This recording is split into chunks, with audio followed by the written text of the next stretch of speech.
having Chuck do a dramatic reading of your conversation with the Zoom people? Because it sent me the chat, Chuck. Yeah.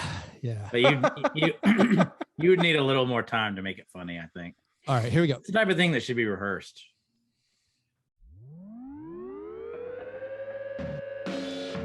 All right, and welcome to Fast Break Breakfast NBA Podcast. My name is Keith, here once again with my buddies through the miracle of computer phone. I'm here with Chuck Anderson. Hey now. And with John Burr. Gentlemen, the season rolls on. Was it like week 4? Week 10? I can't even tell. Yeah. Come on. The beginning. It's still the beginning. It's not even a month old. I know that, even though it's been very continuous. Is that true? And, that's true? I've already been up on it. It's been a roller coaster already where I thought my team was amazing, and now I think they're the worst team. And I think we're less than 4 weeks into the season. Dylan Brooks. Anyway, before we get to all that, might as well talk about breakfast. We start the show every week with breakfast. Has anyone had a good breakfast? Chuck, what was your breakfast today? So your boy, it was my birthday last week. Happy birthday, Chuck. The big 38, Trenta Ocho. Went to the mountains, went to North Carolina. Silva. I thought you were just avoiding my calls. No one probably could reach me. You probably not reachable. I was in Silva, North Carolina, on my birthday going forward until today. But I woke up today in the mountains to a wonderful sunrise. At an Airbnb and had some vegan bodega sandwiches. Your boy loves him a bodega sandwich, just some vegan just egg, some vegan cheese, some cebollita, some pickled red onion, and a little mayonnaise, a little hot sauce. Lit. Sounds wonderful. Mm-hmm. Whereabouts were you in North Carolina? Is that just I was about 40 minutes outside of Asheville. Okay. So yeah, I was in the Smoky Mountains near Cherokee, North Carolina, where the Cherokee Indian Eastern band of Cherokee Indians live. Almost died there once. On the interstate or on like on the interstate. No, I-40 is terrifying. If anyone is ever in the area, the I-40 going through the Smokies, there's like Blue Ridge Parkway. Yeah, there's chain link fence on one side that's like, I guess keeping the rocks out, keeping the mountains or up. it's keeping you in. And it's terrifying. What was your experience, John? As my car was spinning in circles, and then my car stabilized, and I was like, "Oh, I did it! I'm back. I'm Cole Trickle. I'm the greatest driver." And I realized, no, I'm going backwards. And it's funny because the only emotion I felt was shame.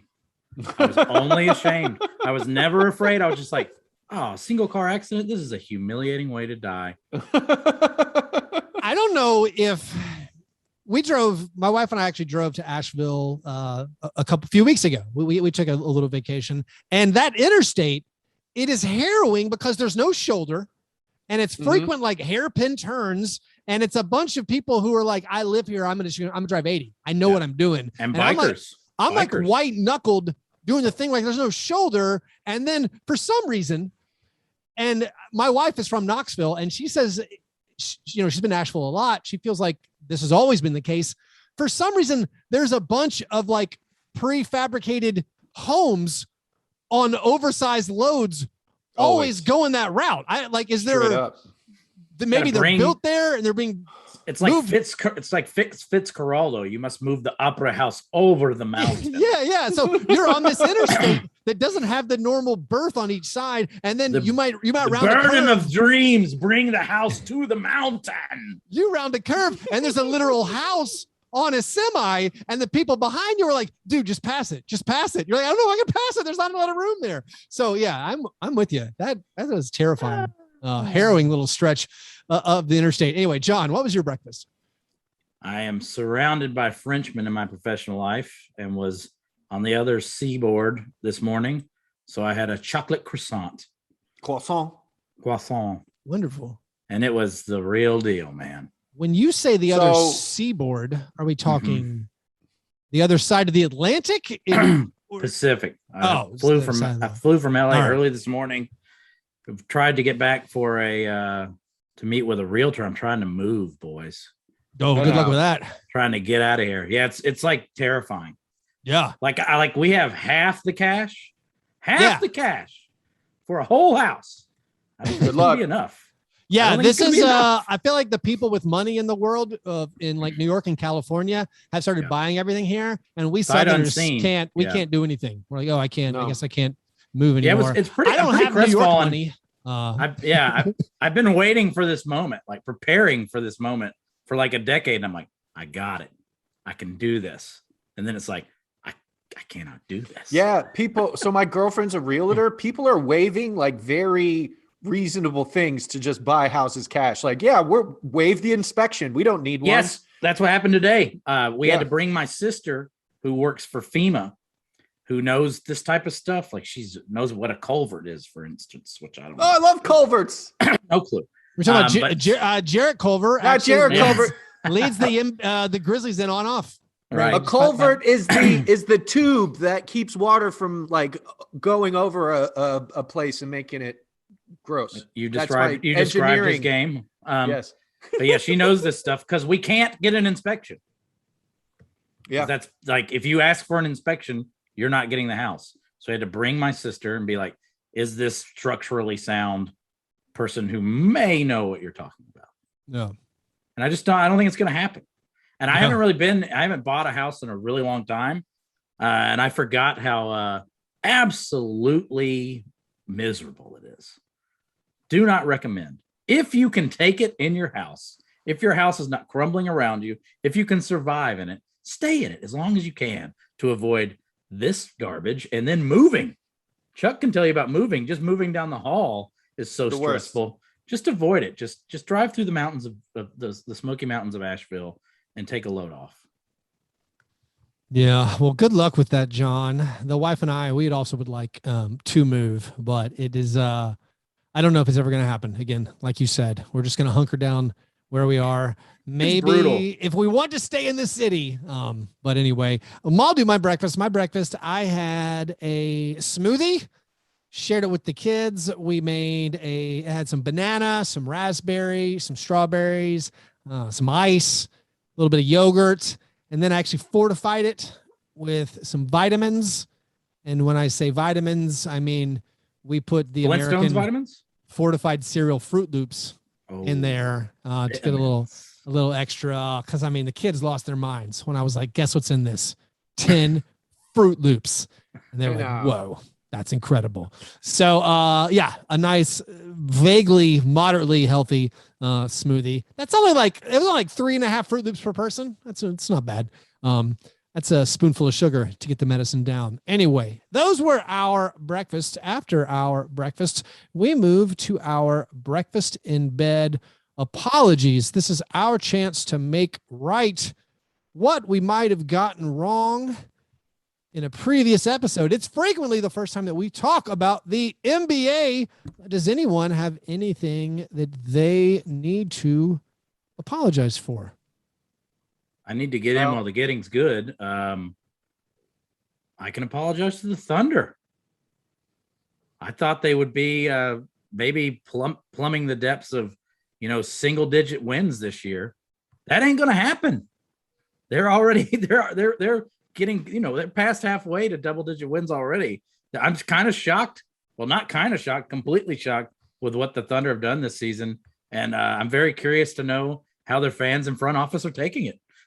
I don't know how they are taking it. I mean, you like winning. You like seeing Giddey playing well. You get reminded that Shai Gilgeous-Alexander is very, very good. But everything that I consume from the people who cover the team it's nonstop. We want to tank it out again. We want to get the best possible draft pick. As of now, they're playing in just a few minutes. They play a game on Sunday against the Nets, hosting the red hot Kevin Durant and the Brooklyn Nets, but they've won 4 games in a row coming into this. One of the longest winning streaks in the NBA. I would love to know, how are they dealing with it? How are all the parents who were like explaining to the kids, like, no, we love Giddey, but we want to be good. We want to have picks. And now it's like, oh, we're actually kind of good. And this is a problem. I'll say it, this is a problem they've now had for 2 years. When Shea Gilgeous-Alexander plays, they're pretty good. Yeah, they might have to shut him down again. You guys know he's pulling up and hitting logo things. Yeah, last year the Thunder, when Gilgeous-Alexander played, they were at least an average team. They were last year when they played, they were 16 and 19. Yeah, that's comfortable play-in. Like Not that's bad. making the play-in. When he played last year, they were fine. I thought even another step back was just like, all right, they even got rid of Horford. There's literally no one. It's just Dort and your Maladones and your Basley, but like Basley's been pretty solid the last few games. Dort's been awesome. Dort with some game-winning plays, and the Thunder are now going to be faced with, I think, another thing again where they have to decide, like, how bad do we want to be? Because they're already 4 games behind in the lottery standings, behind multiple teams, behind your Rockets, your Magic, your Pistons. I don't know. As a Shea Gilgeous-Alexander fantasy owner, I don't know how to feel about any of this. I'm getting these points, but every win, it's like I'm just slipping towards the precipice, just kind of filing towards it like a lemming, waiting. After you do what you did last year, after about 30 games, you trade them. You just trade them for whatever. But shouldn't OKC do the fantasy thing here? Shouldn't they trade him? That's what they really want. No, well, they have an amazing player, and somehow they've decided getting good. The odds of getting good by winning in the draft is greater to them than winning by just trying to build around their already great player. That's where philosophically I don't understand what they're doing. I think they have the guys that if they wanted to, they could like win now. Like, and if they because they have to balance that. All right, we want to build talent with, we want to lose. So they don't know what they're doing right now. And I'm questioning how that's going to affect their team when you have 2 or 3 years of players on your team that there's no like impetus. Nobody's like craving victory. You know, we're only 2 years in. Changes your mentality. We're only about 15 months in technically, because it was just one season last year. And, you know, apparently they're all on board or I hope it continues. I hope it continues our narrative, our company narrative. Tanking sucks and does not work. Well, yes, it's unproven. That's all I'm saying. Unproven. I'll apologize.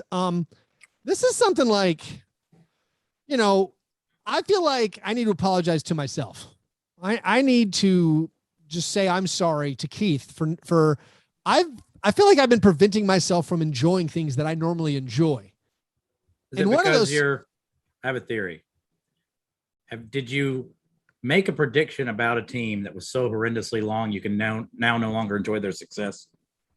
Sorta. Yeah, that's kind of that's what happens to me. Yeah, I feel like this might happen to a lot of people. Maybe if this is a common thing among people who are in the content creation in the semi-pro pundit business, where it's like, all right, I find myself watching the Warriors, and I predicted the Warriors would not be very good this year. The Warriors are currently playing incredibly. Yes. And years before, like I used to love watching the Warriors. Like Steph Curry is one of my favorite players. He's amazing to watch. And I was trying to track this down. Like, all right, is it because 2 years ago, I predicted the Warriors would be awesome. I was like, all you need is Steph Curry. Steph Curry and anything else, that's all you need. They're going to be great. I actually put hard-earned money on Steph Curry for MVP. And then, you know, they played a few games. They got off to a slow start. They looked pretty bad. And then Curry gets hurt. The season, whatever, it totally falls apart. And then last year I'm watching them and I'm like, this team kind of stinks. Like Curry's amazing, but they're not good enough. They're still like a fringe team. And so because of that, I'm like, all right, maybe they burned me in the past. And I'm looking at this roster and I'm like, I don't see how it's all going to come together. And so I'm like, all right, I think they're not going to be very good. But now they're stomping everyone. Steph Curry and Draymond Green are both just truly amazing. And I find myself like watching it being like, kind of cheering for them to lose, but I think it's only because I want to have my prediction be right, and that's idiotic. I have a solution because I don't think you can apologize to yourself. I don't think that's really possible, but you can apologize to me because I'm going to admit that while we were doing the over-unders, I switched my pick after hearing Keith's argument and was like, yeah, Keith's probably right. Actually, you know what? Forget this because I had too many overs going. I know this. I don't know if this happens to Keith, but it definitely happens to me and probably to Chuck on the podcast. Sometimes you'll hear the other guy's argument and you're like, Not bad. Well, and also there was He's confirmation bias where like I had this opinion, and then I heard other people say it, and then I heard John Hollinger say Warriors under 48 wins is free money, and so I'm like, all right, so he agrees with me, and I know Zach Lowe's saying he thinks they might be like a dark horse title favorite. I'm like, that's ridiculous. But now I'm watching them, and there are caveats. The Warriors today entered the Eastern time zone for the first time since training camp began. They've spent the whole season on the West Coast. They're the scourge of the West Coast. They flew to Oklahoma City once. So today, again, later, they're playing. Actually, okay. They're playing in Charlotte. You're saying fade the Warriors. Keith says fade the Warriors. I love it. Certainly conscious of the fact that they have not been tested outside of their own time zone. But I wish I could enjoy it more. Like I should just be watching Steph Curry and pointing and laughing with glee, being like, that's amazing. That man's ridiculous. And I hate the fact that I find myself somewhat being like, I still hope they don't win 48 games. You know, like just for some reason to be right. I feel like that's just over. Bad. They've won 11. Their last 7 games were at home. No, yeah, they had a massive homestand, Chuck. I wasn't joking. They literally have been on a plane 3 times since they showed up at training camp. So it is going to get tougher for them. But as long as they have health, not just Steph and Draymond, but health of all those supporting pieces with Bielitsa and Otto Porter, if Juan Toscano Anderson, Gary Porter Jordan Jr. Poole, is good now. What's happened? I think you just made up a name. What'd you say? Gary Payton. Gary Jr. Oh, Gary Payton, the mitten. Oh, you combined Otto Porter and Gary Payton. I got you. No, yeah, no. And even the Gary Payton thing, that's a guy I criticized them for waiving they waived him in the offseason. Because I was like, oh, look at them. They're worried about luxury tax. They don't want to carry like a 15th guy. And I'm like, this guy's good. They should keep him. Well, they did keep him. Now they found a role for him. And yes, the Warriors are currently sitting very, very pretty. Anyway, Chuck, you got anything you need to make right with the world? Apparently, I watched the Raptors play the Detroit Pistons. Turns out the Dwayne Casey revenge game is a whole true thing. The Pistons won 20 games last year. 4 of them were against the Raptors. And that is continuing. Coach them up. Coach them up. So shout out Dwayne Casey. I'm holding back all my Cade Cunningham slander for a while because I watched him put OG Anunoby in a blender, and ended up fine. I think he'll be fine. So just wanted to give a shout out to the Pistons, who are terrible but have the Toronto Raptors number. I will say this is interesting. The Raptors this year. This is, I don't know what we can read into this. The Raptors so far this season are 5-1 on the road. I think that's a direct benefit of them playing 72 road games last year. They're feeling more comfortable. However, the flip side is they're terrible at home. And so I don't know what's going on there. They're what is this? We're talking 2-5 at home. So they're having trouble. This is a person who maybe spent a year living away from home, has tried and having trouble now reintegrating into society. Perhaps, Chuck, you think like they had a tour, they were away for 12 months. Now they're back at home and they're snapping at their partner. They're not sir like they should be comfortable in the confines of their home arena, but they're still not letting themselves relax. They're having trouble getting back into the rhythm of their normal daily life. There's a Bill Simmons Shawshank Redemption reference in here, but I won't. I think Toronto after that last year, they all need like a large psychedelic experience, like guided meditation on psilocybin to get the Tampa off them. Joe Rogan doesn't have the answers, Joe. I'm sorry, no, but he just doesn't. He might, I think he might for this. I think I'm not normally going to side with I think this specific circumstance, he might have the right idea. Anyway, I'm used to hearing stuff like this from Blazers fans. I'm not ready for it to come from you. Those were our apologies. Before we get to our steak and eggs best thing, let me tell you a word from the sponsor. Hang on. It's the Memphis Grizzlies, Keith.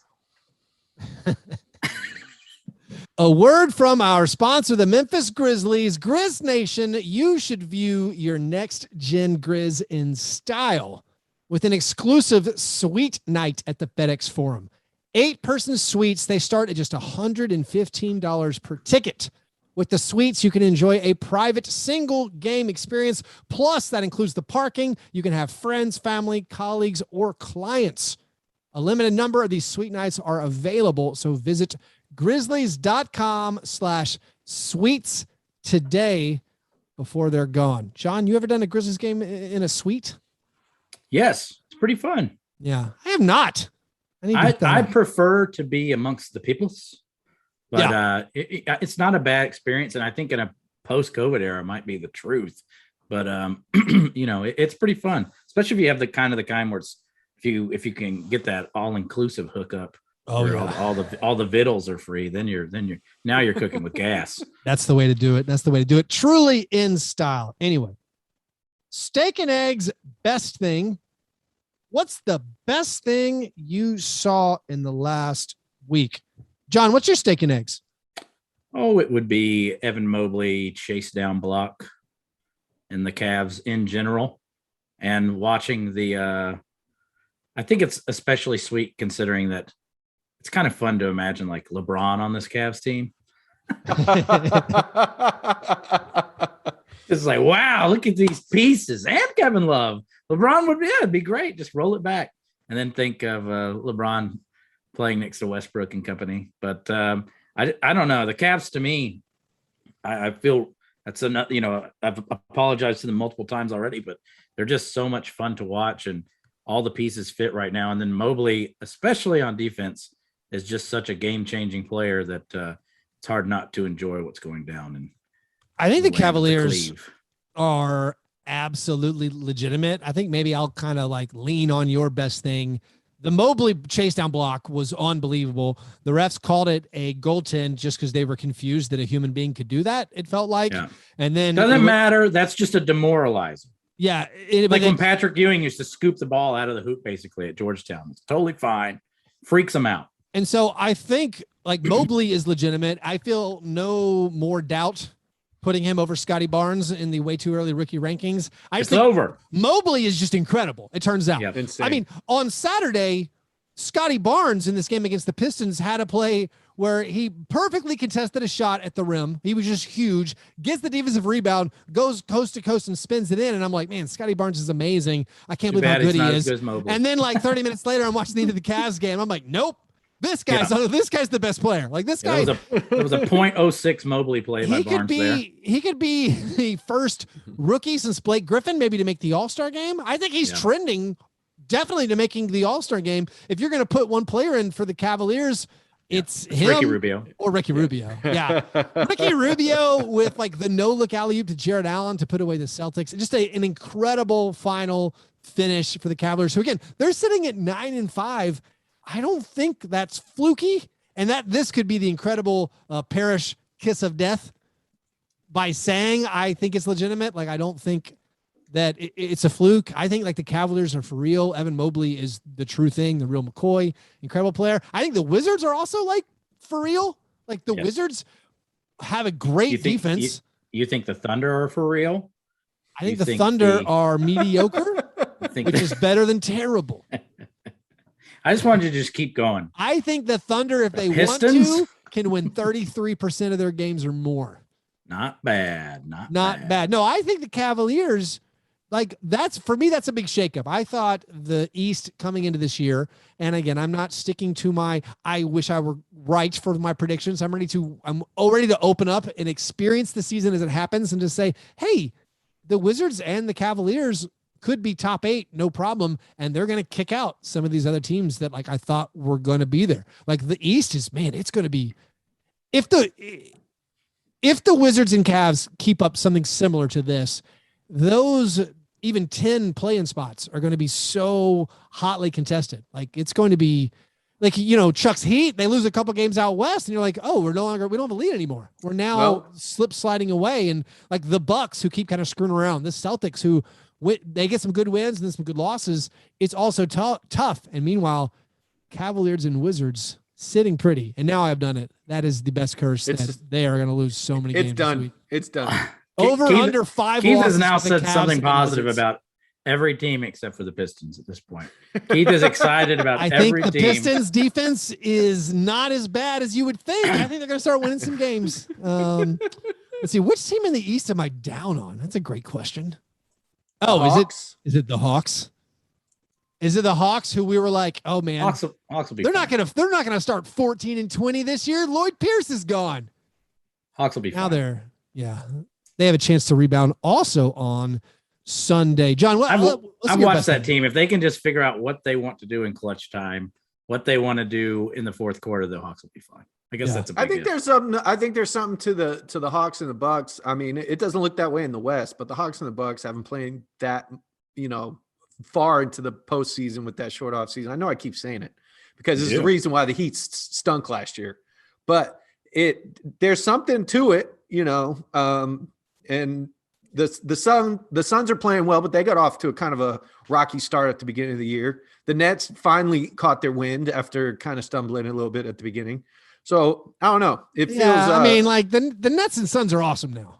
I mean, they are awesome. They lost a few games, are. but like they're crushing teams now. They are.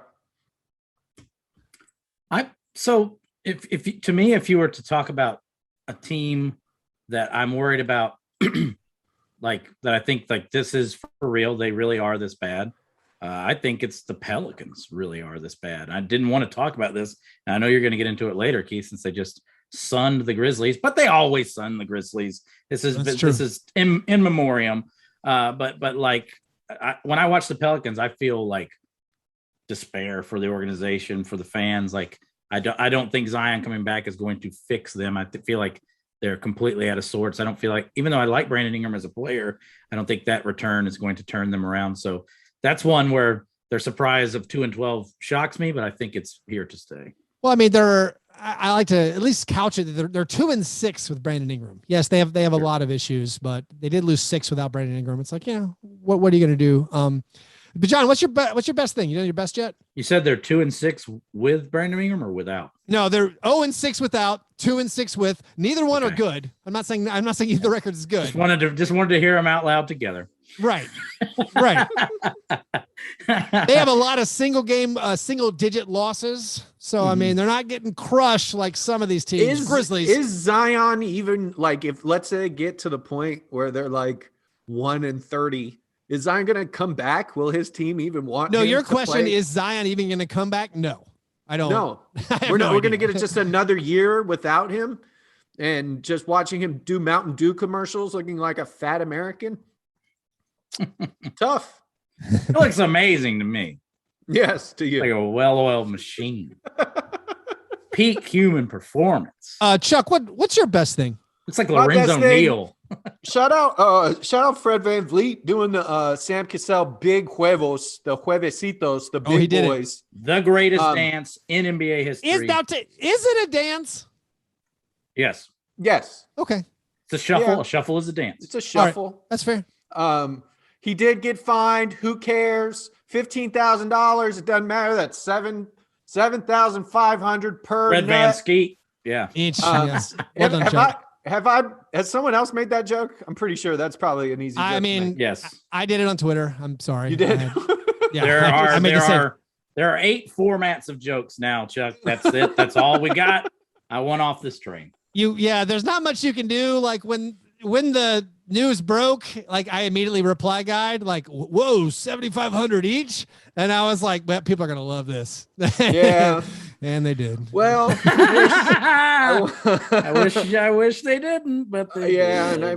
You do what they're asking for. You just give them what they're asking for. Play the hits. This is how Keith slowly becomes Jay Leno.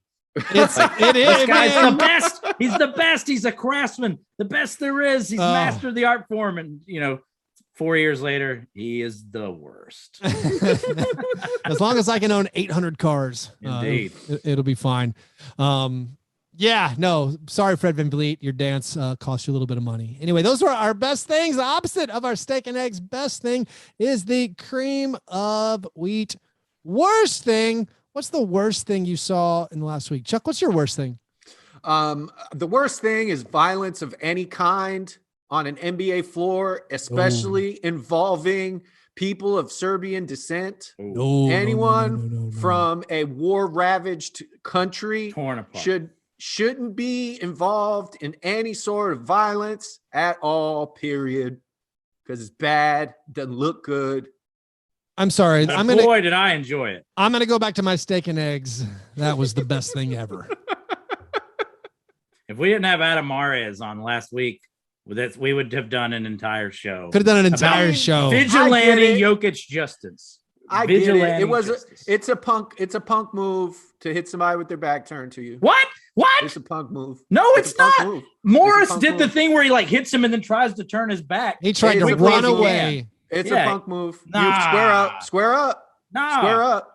Morris should have squared up. He hits him and then why is Morris is turning his back, shoulder, walking away? You tap him on the shoulder. You ask him like he tapped him on the shoulder he tapped him. Fisticuffs, sir. It is time now to throw our hands. So actually, Chuck, I challenge you to a duel. Pistols at dawn. In Sombor, where Jokic is from, if you want to fight somebody, you alert them actually by tapping them on the back with your shoulder. He just didn't understand that Markieff Morris would collapse and wilt like a flower. In every other culture, you look at someone in the whites of their eyes before you hit them. I have seen Chuck sucker punch someone. Listen, no, you haven't. I've never seen Markieff Morris. I don't believe it's about sucker punch. Wally. Yeah. That was right. Wally punched you. Never mind. He sucker punched me. That little punk. That was anybody who doesn't look at you in the face. Anyone who doesn't look at you in the face and attacks you is lacking. This comes from trauma. Every NBA player of every character has said they would have done what Jokic did. If someone cheap shots you and walks away, yeah, you're gonna hit them. If they turned around their back to you, that's tough. It ain't. There's a hit and then there's like a whiplash. Dude cocked his neck back. There's difference. He should have waited. He could have waited. Markieff had whiplash. Also, yes, Markieff had whiplash. The other part too is, and this goes into Jokic in general. Like he could be petulant and reactionary. And he does make decisions sometimes. And I wonder in the future, in the playoff game, if somebody's going to just needle him a little bit to get him thrown out of the game. Which is why the league should have come down harder on Markieff Morris, because you can't have ninth men engaging with MVPs on cheap shots. He's the second guy off the bench for the Miami Heat. How dare anybody say that? He's a seventh man. And Bill Simmons calling him the 11th man. That's trash. Watch the games, Bill. He's the second man off the bench for the Heat. But the other part too is a lot of the yipping and barking and chipping and it was coming from the Markieff Morris. Markieff Morris thought that Jokic. The louder you talk, the less I'm probably scared. Markieff Morris thought Jokic was going to do what Miles Turner and Rudy Gobert did. Yeah, hug it out. He thought, I'm going to get a cheap shot in, and then this guy is just going to yell and do a shove. He did not understand that Jokic was coming to knock him out. He wasn't ready for ba to bang to bang. Yeah. So my favorite part of that, though, was the first Heat player in proximity of Jokic after that move was Tyler Hero, who kind of balled his fists very cutely. It was adorable. He did a little Arthur. He did the Arthur meme. He did the Arthur. It was then he's very like, adorable. All right. And then he was like, oh no, I think I'll walk away now. Udonis Haslem's very far from here. Yeah. I don't think were they depending on Udonis Haslem to have their back? I mean, because I wouldn't do that anymore. Like, did you see that pass? Can we talk about the pass that was thrown to Udonis Haslem? Udonis Haslem, Tyler Hero threw him an alley-oop. An alley-oop. And then Udonis Haslem like an NFL receiver, like Chris Carter from back in the day. Like he tried to drag his 2 feet to reach out and catch it and just clumsily fell to the ground. It was elder abuse. It was sad to see. It was mean. I think Chuck's mad because Jokic retired Udonis Haslem that game. Udonis Haslem not getting involved in that fracas. Retire after the game, saying he admired Jokic. Never mind. Udonis Haslem, you are a national treasure. But the other part too that kind of bothered me, and look, I'm a Heat fan. all of the like in the hallway. What was the and, first part? Your player getting humiliated? What is this the second part? It wasn't humiliation. How are you getting humiliated if someone pushes you from behind? Is the second part? Someone pushed you from behind, you are humiliated? If you Is that happened to you? How many times have you been pushed from behind and been humiliated? Out after I took a sheep shot? Yeah, I'd be humiliated. You've been humiliated by getting whiplashed by a 300-pound, 7-foot-tall Serbian? If you cheap shot a guy and then that guy lays you out, it's a take foul on an MVP who should have been on the bench when the team was up his shoulder like a rugby player. Why was he on the floor? He should have been on the floor. You finished. Oh, trash. They were up by 20. He should have been on the bench. Embarrassing. I thought, man, that picture in the hall. That picture in the hallway where everyone's like, "Oh, that was like Markeith and Jimmy made us come stand here." The Heat GM, Fat Andy Ellisberg, is standing in front of him like he's gonna do anything. He did do it. He did. He were like, "Oh, we would do something, but this guy's here." Why don't you come out? But yeah, an obese numbers cruncher, salary cap expert is keeping us athletes. It's incredible. Terrible look. What's your worst thing, John? I think my worst thing is that whole incident not becoming the malice at Mickey Harrison's palace, but I'll do something else instead. I'll stay with the Heat. I got bad news for people who are worried about the Jazz and the Heat being legit contenders. And because I don't know, only one team scares me more defensively than those two teams, and that's the Raptors, who look absolutely terrifying to play against as far as defensively. But the Heat and the Jazz have not yet begun to fight, because they're playing really well and they're both shooting so much worse than they were last year that when the offense rights its ship for these two teams, I think we're looking at two like regular season juggernauts. So if you're worried about the Heat and the Jazz now, it's going to get worse when Duncan Robinson knows how to shoot this new ball. It's going to get worse when the Jazz remember that they were once one of the better 3-point shooting teams in the league. It's not going to get better. So if you don't think those two teams are here to stay, which I was hoping they weren't, don't really like those teams. Well, what it's about too late? Duncan Robinson's shooting might regress, but what about when Tyler Heroes goes down? We need to do the Tyler Hero. I need a hero watch. Listen, Tyler Hero is shooting 30% from three from the road. He's at 42% at home. He's looking like he scored against that great defense. He's averaging 28 points a game against the Jazz. So I don't want to hear any of the.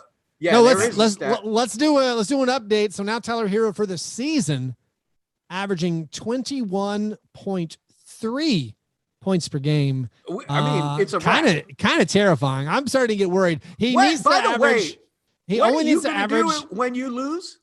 I'm gonna run a mile. I don't remember. No, there's got to be, because I have to grow my hair for a year, and you need something similar. I don't remember what you asked. What did you ask? We didn't come up with it. I thought just it was shave my face or something.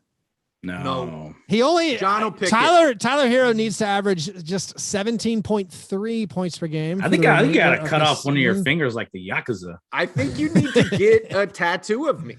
Get the Stackhouse tattoo. That's what I need. That'd be pretty I need the Stackhouse tattoo. No, the Heat, man, the Heat. You know, if Duncan Robinson, there's a little bit of Cinderella at the ball with Duncan Robinson, because no one ever understood how Duncan Robinson was good. Got the money.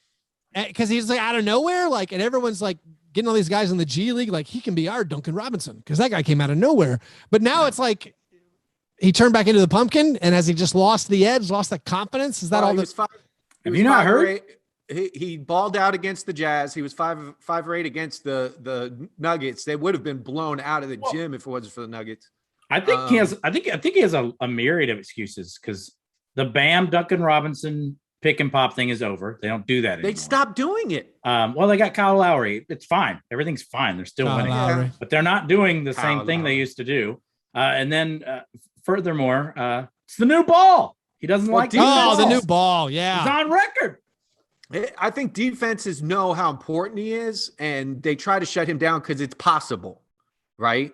And that gives, but with Jimmy Butler out against the Jazz last night, when you have an extra shooter on the floor, Duncan's getting more space, and I think it looks better because he is playing a lot of minutes with Jimmy, and they can kind of hedge on him, because Jimmy's not a 3-level threat. So you get like a different kind of defense when Tyler's on the floor with him. But then Tyler doesn't really play with them off the bench. But Duncan goes to the bench and Tyler comes in. So I think there's just some issues with fit right now and trying to get Duncan's, better looks.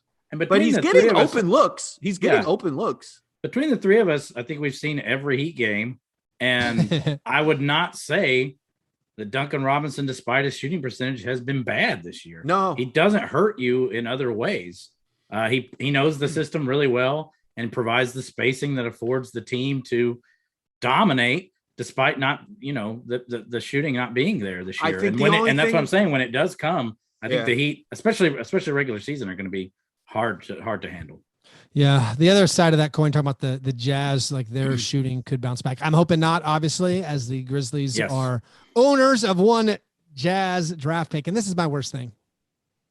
My worst thing is not that I've been tracking these Lakers losses and these Jazz losses and being excited for my Grizzlies. My worst thing is in a moment of despair on Saturday night after another humiliating Grizzlies loss, a Grizzlies team that's one of the worst teams in net rating, worst teams in point differential, not being able to make any 3-pointers over like 2 weeks. There was a brief moment on Saturday night where I'm like, man, that tankathon looking good. That tankathon. We currently the Grizzlies, because of their 3 draft picks, they were ranked 3rd in the draft power rankings ahead of the Thunder. And listen, I am not going to be happy with the Grizzlies loss until they are eliminated from the play-in. But it was just Keith, you have lived long enough to see yourself become the villain, and it only took a month into the season. That's right. Not even a month. That's what I'm saying. It's been like 3 weeks. It's been nothing. Never have I been so relieved for us not to have done a watch party as we lose to the Jonah Valanciunas. Oh my goodness, God, John, I felt so bad for you. Him hitting threes. Ugh. He had it. They even played Steven Adams like 37 minutes. They're like, hey, revenge game, buddy. Go put up some stats too. But it was a very. I think we're like as far as minutes go, I think we're like a Steven Adams, Dylan Brooks 40 minutes a night team now. I think that's where we're close. Headed. I mean, your boy Dylan's been good. Oh, 18 shots. Dylan Brooks taking 18 shots is good. I think that's bad. I think it's bad for what the Grizzlies want to be doing. I'll beg to differ there. I mean, if Dylan Brooks is scoring 22 points per game on 18 shots, you're going to take that. The Grizzlies are not going to have a better option than that. I think the Grizzlies have multiple better options than that. And I think we saw it earlier when the team was doing well. I think Dylan Brooks minutes, playing this many minutes and taking that many shots is a terrible thing for us. That's pretty wild, since they got humiliated the day before without Dylan Brooks because Desmond Bane and D'Anthony Melton did not make a field goal. So I'm supposed to feel better about Dylan Brooks taking 18 shots and us losing to the Pelicans because we lost another game? It seemed like this. I'm just saying no one is making any shots. Dylan Brooks is making shots. I don't know why. I still think playing D'Anthony Melton over 17 minutes a game and not playing Dylan Brooks more minutes is the answer. But I think those aren't related. Yes, they are. Who's playing those minutes when Melton's sitting? Zaire Williams played more minutes than Melton. Zaire redacted playing over Brandon Clark is yet another thing I don't understand that we're doing. I know, yeah. But I mean, basically, in the world we are in now, which it appears that we are firmly entrenched in until we get tired of losing, I think Taylor's got his guys, and they're not the guys I want to see. And I'm sad that the illusion created by Dylan Brooks's injury was merely that, an illusion that allowed us to play lineups that I think provide winning teams and scores. Yeah. But here we are.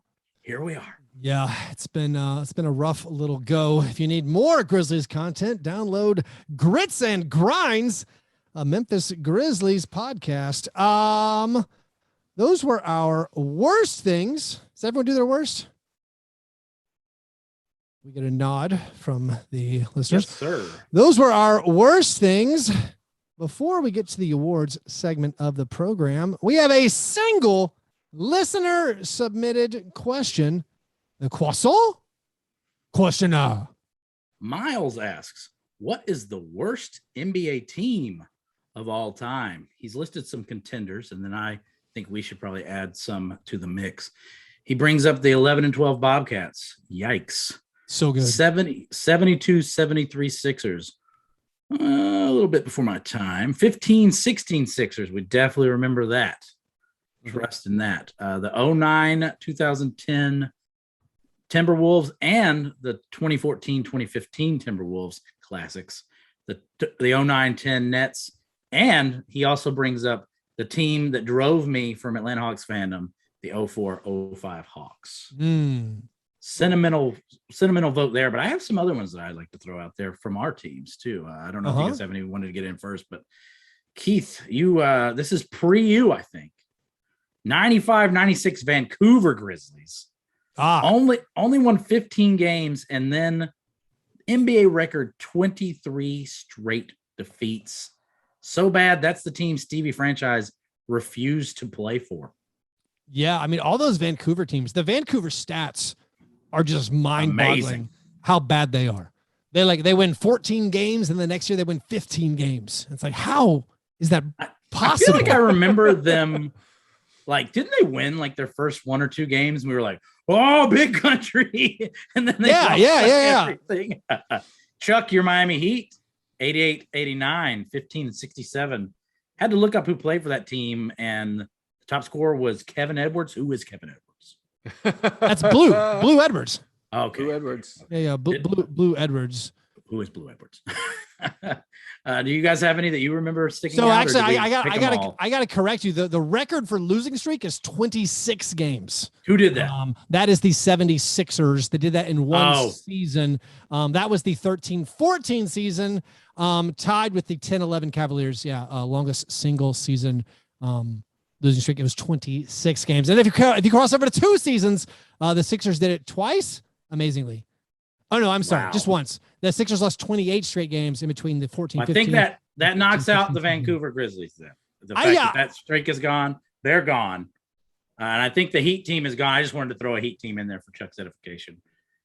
I don't know how we're supposed to even judge this. I mean, like, I wasn't even walking.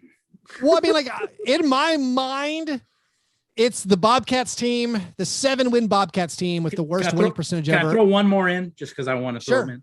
The 82-83 Rockets only won 14 games, and they were pretty much accused of inventing tanking. So I think if you invented tanking, you have to be on the list. So the worst team, according to Basketball Reference and their simple rating system, the worst team ever was actually the current day Memphis Grizzlies. The 92-93 Dallas Mavericks, another team that took what the Rockets did with tanking.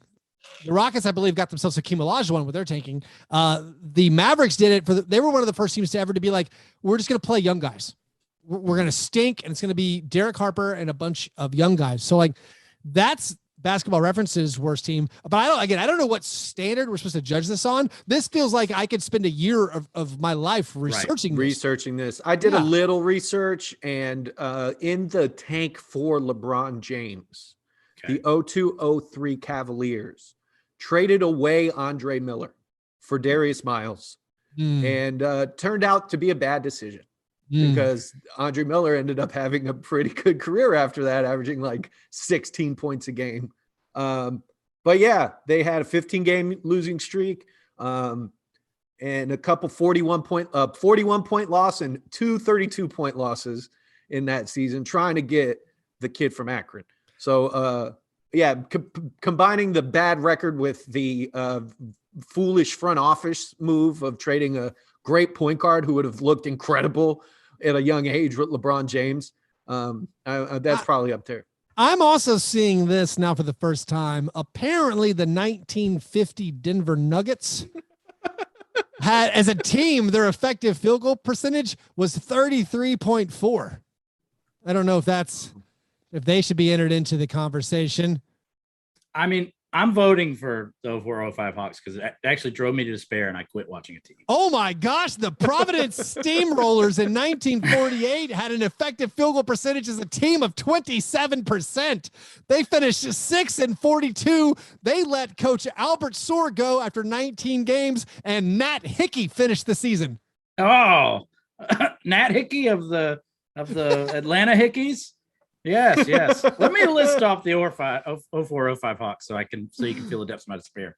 Kenny Anderson, John Barry, Josh Childress, Jason Collier, Tony Delk, Boris Diaw, Predrag Drobniak, Obina Ikizi, Tom Gugliotta, Al Harrington, Dukes. Royal Ivey, Teron Liu, Jelani McCoy, Dante Smith, Josh Smith, That Michael team seems Stewart, James fine. Thomas, Antoine Walker, Kevin Willis.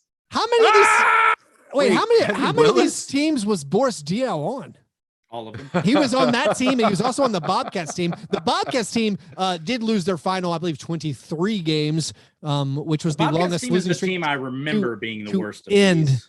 a season. So the process Sixers, like, I don't think it counts. Does it? Well, their team. it certainly counts. Well, all those players now, they like went on and did things. They were trying to lose, you know. I feel like this team I just named, like none of these players went off and did things unless you were like insane and think Josh Smith was actually So good. the 10-72 Sixers that they gave most of their minutes to. This is the team that traded 2 second-round picks against the process to Right. bring in Ish Smith just so they would win like 2 or 3. They were like, this has gotten out of control. But like they were playing Jaleel Okafor 30 minutes a game, Nerlens Noel 29 minutes. But then like Robert Covington, Jeremy Grant, Isaiah Cannon, Nick Stauskas, Hollis Thompson. Yeah, Sean Holmes was on that team, right? that's tough. I think, Rashawn Holmes was still on that team. Christian Wood was getting no playing time on that team. Elton Brand was still a player. This is before he took over in the front office. That's hard. It's just hard to pick from. Here's something funny. Going back to that simple rating score that Basketball Reference does, that process team was only slightly better than this year's Pelicans team that currently clock in as the 16th worst team ever. So, I'm torn between the Hawks and the Bobcats. Anybody want to settle this? I think you picking the Hawks because you actually watched them the most. I mean, in my mind, the team I watched the most would be like the Mike Ivoroni Grizzlies team, where I watched every game. Like if you watch every game of a team that loses over 60 times, I left the fan intensity. base. Yeah. I mean, that's intense, but I feel like that's so what's the word? It's so based on my own experience. It's From that, you couldn't get excited for rookie year Josh Smith. No, dude. Here's the thing about Josh Smith that sucks so badly. If you were a Hawks fan and you're into basketball, Josh Smith sucked from day one. Josh Smith sucked the second he stepped off the court, and the second he went off to Zhuangdong Tigers. Josh Smith has always been bad. So, have we mentioned the 1998 Nuggets? No, but that is a really they lost 71 games. I barely remember this team. That's like McDyess era, right? Or is that when McDyess leaves? No, this is like McDyess is not on this team. This is D'Antoni Nuggets. He's in the front office at this point. This is the guys who played the most. No, he's the coach. Corey Alexander, LaFonso Ellis, Dean Garrett. Who is that? Chauncey's on that team, right? No, I don't think you've gotten a player right, but keep going. Yeah, I think you'll hit one. The 98 Nuggets? 97-98. Bill Hanslick, coach, lost 71 games. This is the year before D'Antoni took over. Oh, okay. I'm just confused. This is like a team that, I have no memories of this team. So they did they bring in like Chauncey McDyess right after this? Is that like the sea change?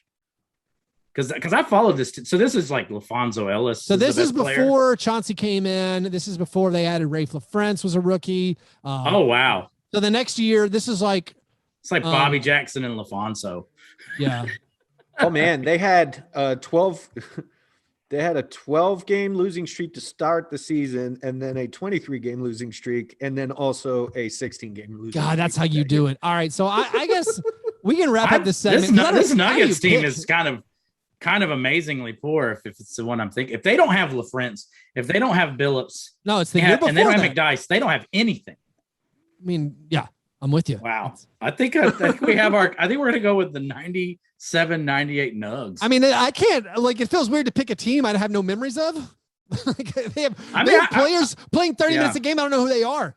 I gotta find out who Dean Garrett is. I know Kelly Dwyer would know, but Dean Garrett was Kelly a Dwyer big, knows, big but tall stiff, like a like a 7-foot stiff, I believe. Anyway, we got to do more research. I don't know how we get game film. Maybe Amazon has a lowest bloopers of the 90s video on Prime, because I feel like they have these weird highlight videos we can look up. But anyway, thanks for the question. I just pulled up the roster. Tony Batiste on this roster. They scored 89 points a game. Woo! Oh, the best. The best. Who is Joe Wolf? Keith, who is Joe Wolf? He's the wolf, man, from Pulp Fiction. 7'4", 325-pound Priest Lauderdale. Yeah, Priest Lauderdale. Priest Lauderdale. I know Priest Lauderdale. Yeah, everyone knows Priest Lauderdale. Anyway, thank you for the listener submitted question. If you out there want to submit your own question, you have to become a Patreon supporter. Join at patreon.com/fastbreakbreakfast. We will also do a Zoom hangout possibly next weekend to get ahead of Thanksgiving. So if you want to be involved with our Zoom hangout where we answer even more of your questions, those that we don't get to on air, join Patreon, patreon.com/fastbreakbreakfast. You can also join in Pickle. This month, we pick all the games against the spread Monday through Thursday. The person with the best record picking against the spread and the person with the worst record for the month picking against the spread will get a t-shirt, a free t-shirt of their choice. We will do that every month. The Pickle standings start over in December if you missed out on November. So if you want to play games in our community, yes, John? Also, if you're in the Pickle, we are reaching automated Pickle status. So if you're a listener who does Pickle via email, you should join the Slack.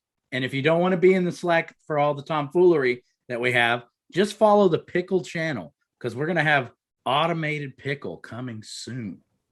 I truthfully game changer. Don't know what automated Pickle is. And no, don't explain it to me. I want to live in the dark. I want to keep living in the dark, going in the channel and being confused about what everyone is talking about. You'll never have to read any of Rudy's weird team names ever again. Now we're talking. If you want to join our listener community, get in on the Slack, get in on Pickle, get in on the croissant questionnaire. You do it all. Support the show. Patreon.com/fastbreakbreakfast. All right, it is now time for the awards segment of the program, the International Stackhouse of Pancakes Award, given each week to the worst performance in a box score. We have several honorable mentions this week. Carmelo Anthony, shooting regression, 1 for 12. Jordan Clarkson, 2 for 13. Bradley Beal, 4 for 19. RJ Barrett, 6 for 20. We have 3 nominees as they occurred chronologically through the week. We have Drew Holiday, not a normal participant in this part of the show, but Drew Holiday was 6 for 25 in a loss to the Celtics. He did, however, accrue 17 points, 13 assists, 6 rebounds, 3 steals, 3 turnovers, 1 personal foul. Keith, you knew you picked him in Lethal Lotto last week. You knew. So I picked him in the Lethal Lotto, but we'll get to that in just a second. It didn't work out as well as I thought it might. Anyway, Sadiq Bey of the Detroit Pistons in a loss to Player of the month, very for real Cleveland Cavaliers. He was 1 for 12 with 4 points, 7 rebounds, 2 assists, 2 turnovers, and 0 personal fouls. Perhaps try. And then in a game, truthfully, I was sad that I did not hear about until I looked it up for this show. That no one texted me or alerted me this happened. Somehow I missed this through my social media channels. Furkan Korkmaz. Oh, former Firkin-Wall. 2 for 18. 2 for 18 in a loss to the Bucks. Keith, I think you were alerted in Slack. I apologize for missing it. I missed the notification. I think you were alerted because this was huge. I was legitimately sad when I'm looking up the bad shooting performances for the week, and I'm like, Furkan went 2 for 18, and I didn't. I'm pretty sure people were like, "8 at Keith Bears." Are you seeing what Korkmaz is doing? I apologize for missing all the notifications. Furkan Korkmaz, 2 for 18. He did have a 5x5 in I'll call it a 3x5. 5 points, 5 rebounds, 5 assists. Hey now. No turnovers, 1 personal foul. But Furkan Korkmaz, 2 for 18. So we have Drew Holiday, 6 for 25, 17 points, 13 assists, 3 steals. Sadiq Bey, 1 for 12, 4 points, 7 rebounds. Furkan Korkmaz, 2 for 18, 5 points, 5 boards, 5 assists. Furk it, girl. Furk it, girl. Pick up that trophy. Work it. That's an amazing line. 2 for 18. I didn't know he had it in him. Hung hung a smooth 50-something eye shot points on me. That's during amazing. in our Congratulations, negative fantasy league. Firk and Korkmaz, on winning this week's award. Now it is time for the Lethal Lottery, where John, Chuck, and I have a year-long contest where we pick one player apiece from the nationally televised TNT games, which are on Tuesday nights now until the new year. The goal is to get the player with the worst negative fantasy score. So far, after 3 weeks, we each have one lethal lottery point. We're trying to avoid the lethal lottery points. You get a lethal lottery point when you finish last place. Now, in a curse that is totally fitting of this demonic game, somehow, when we draw out of the, what's it called again?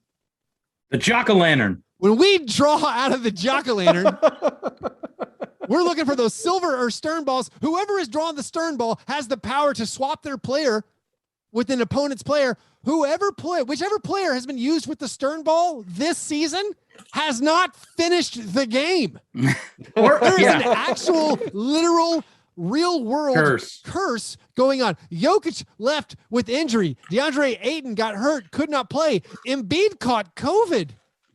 Or maybe he's just on health and safety protocols. He was out for COVID. And so because of this, there's been a rule change that if a player does not participate in the national televised game who is selected in the lethal lottery, our Patreon supporters through the Slack channel will pick the replacement player. So we're not going to have any more disqualifications. I lost this week because Chuck took my Drew Holiday, who was awesome. Amazing. One-handedly. I did that on purpose. I thought there's a variance. There's strategy. Chuck had the silver ball. Yeah, John, you picked a bad player. And then I'm like, all right, I need to go in the middle so Chuck doesn't take my guy and maybe I'll win. But Chuck, he stuck me with Embiid. Spiteful. We are now all tied. He said that was his goal, to level the scoring. So now, since I finished last place, I will draw from the jack-o'-lantern first. I'm hoping for that sweet, sweet silver ball. A stern ball. Oh, I'm stuck with an Adam silver ball. We are picking between the nationally televised games, which we're picking between Warriors, Nets, or Sixers, Jazz. I'm gonna go Jazz. Okay. And so we've learned now after 3 weeks, if you pick first and don't have this with the stern ball still out there, you probably don't want to pick who you think is going to be the worst player. Yeah, there's a lot of strategy we're learning here. I am going to select the Sixers Jazz game. The player I choose, I'm going to pick Mike Conley. I'm going to pick Mike Conley, Conley, our first two-time selection, who sometimes sucks. Mike Conley. Oh, he sucked. That time I picked him. He really sucked. Oh, he was. Who gets to pick now? This is where I'm a little lost. Does it even matter? We'll have John, Chuck. Since he had the silver ball last week, John, you select now. Gold ball, please. Ooh, my first. Oh, and John has selected the stern ball with his powers of control. He may pick a player and then swap it with my player or with whoever Chuck picks. Chuck. So I need to pick. Should I go ahead and pick and then swap, or I think Chuck? I think you have to. You have to. I think you have to. And I just have the rights. You pick a player and you have the rights to veto or override. You invented this game. I'll take. Sixers Jazz. Royce O'Neal. Man. A negative fantasy god, Royce O'Neal. All right, Chuck. So who are you going to pick?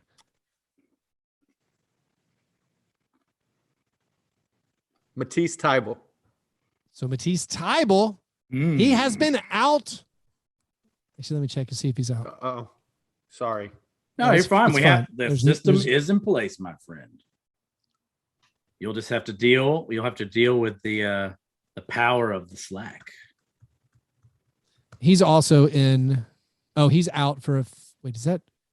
He's health and safety. He's health and safety too. Oh well, then we should not do that. So just be on the 5th. Yeah, pick someone else. Okay. I'm gonna edit this together. All right. I choose Firkin Korkmaz. There it is. Oh, There it is. what a selection. So, John, you get to pick. This is exciting. You get to pick between Fergie Korkmaz or Mike Conley, or you can just keep your amazing guy. I will swap with Chuck. Give me Firkin Korkmaz. Wow.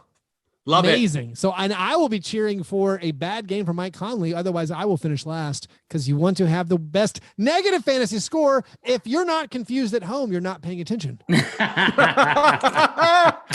don't know how this game works, and I've played it for 4 weeks now. Well, and that was this week's Lethal Lottery. We will be watching on Tuesday night to see which one of us wins/loses. All right, par fadeaway, gentlemen. What things are we looking forward to in the coming week? Chuck, what are you looking forward to? I'm looking forward to Pacers Knicks. Both those teams are scrappy. They're playing this week. It feels like the 90s. We got players chucking each other. Everybody's getting in fights. You hoping for a Julius Randle, Miles Turner pseudo scrap, maybe? Well, let's see how it gets down. Yeah, I think where Chuck comes from, as long as they face each other and do the pugilism, you have to face fists. each other. You have to pull out your white gloves and smack them across the face before you're allowed to proceed. If you're going to hit someone, it must be without them seeing you. It must be with a shillelagh. Is the increased? It feels like a little bit increased violence because we got a couple big man throwdowns. Is it a result of the incredible officiating and rules changes? Free throws are way down and it's awesome.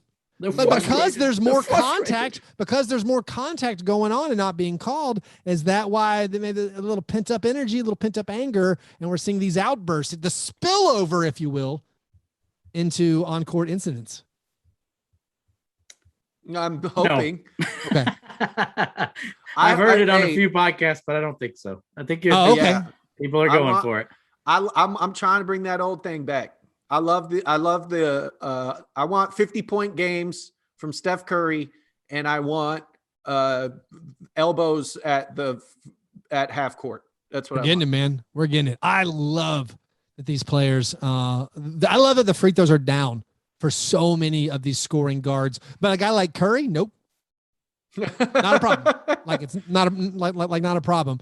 I gotta say, yeah, Damian Lillard publicly saying like how much he hates the new rules is like it gives me life. I love it. I drink it up, man. I love it. Here's what I'm looking forward to. I'm sending good vibes to Dave Yeager. Dave Yeager, it was announced, we did our Yeager makeover watch. Loved the way, he like started dressing up and got rid of that goatee, got real handsome, dressing all fit. But now he's dealing with some cancer. It came out. They think it's a treatable kind, but we're going to be thinking about him. Best wishes to him. And also, speaking of cancer, the NBA's probe into the Heat and Bulls tampering has reached advanced stages. Oh, God. Was that appropriate? Do I need to strike that? Speaking of cancer, I'm looking forward to how the Neil Olshey trial by fire that has also been extended sorts itself out. Yeah. Speaking of cancer, I got to go shave my head. Yeah. Chuck, I think the advanced stages of the tampering, it's going to be a big bowl of nothing, right? You got a big, was that too much for you? No, it's hilarious. I'm just glad we're doing it. I think the Heat's that's going to be nothing. You can't, that trade almost happened last year. There's a reason why. The reason why it happened in 5 minutes is because it almost happened the year before at the trade deadline. Like there's no, relationships can continue, and all you have to do is say, "Hey, remember that thing?" What about instead of we're not a judge and jury. You don't have to argue with us. I mean, we believe you. I'll give you one more here. Bonus part fadeaway. I haven't said anything positive about this team, and I've said too many positive things about other teams. The Houston Rockets, according to expected effective field goal percentage, are taking the best shots in the NBA. What? Maybe things are going to turn around for them. Maybe they're going to start making league average on their field. They're not actually. No, they're so one win. They're so Kevin Porter Jr. got dropped in a fantasy league I'm in. That's rough. Ooh. That's rough. Anyway, that's the show for today. Thank all of you out there for listening and downloading and staying with us. If you want, also make sure you visit grindcitymedia.com today for the most up-to-date and exclusive coverage and analysis of the Memphis Grizzlies you can get. Grind City Media is always there, home and road, providing the most comprehensive Grizzlies coverage. Plus, get your local and regional sports fix all in one spot. For more information and behind-the-scenes access on the Grizzlies, visit grindcitymedia.com or follow on Twitter at grindcitymedia today. If you want to support our show, do that at patreon.com/fastbreakbreakfast. You can follow me on Twitter, fastbreakbreak, where I give you the lowest common denominator responses whenever I can think about it. Follow John, Master John Burr, Chuck, the Mighty Chuck. Subscribe to the YouTube channel. You guys are the best. Thanks for listening. And remember, breakfast is the most important thing. We good? We are good. Thanks, guys.